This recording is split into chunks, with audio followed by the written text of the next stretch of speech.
In today's video, I'm going to teach you how to create a thumbnail board on Miro. By the end, you'll have a simple, repeatable workspace to brainstorm, design, compare, and track your YouTube thumbnail ideas all in one place. Start by opening Miro and creating a new board. Click New Board, then give it a clear name like YouTube Thumbnail Board.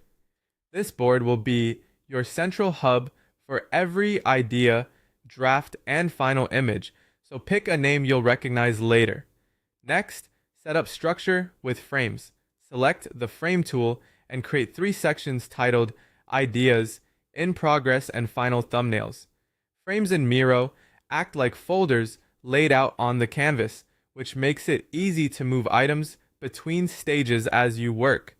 Arrange the frames left to right so your process is visually clear and easy to follow.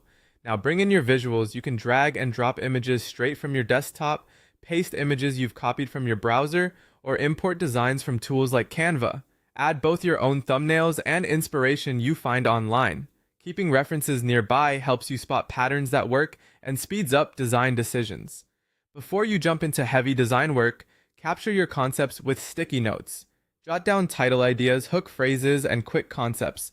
For example, you might note lines like, "You're doing this wrong," or "before versus after." These notes become prompts you can pair with visuals later, so you're never designing from a blank slate. As drafts take shape, add small notes beneath each thumbnail. Call out what works, what's missing, and what you want to improve next pass. This lightweight critique helps you iterate with purpose and keeps feedback attached to the design it belongs to. Create variations for each idea. Make 2 or 3 versions and compare differences in color choices, the amount or placement of text, and facial expressions if your face is included. Seeing options side by side makes it easier to choose the version with the strongest impact. If you want to track performance, add a small note under each published thumbnail with views, click-through rate, and engagement. Over time, these numbers reveal what consistently attracts clicks.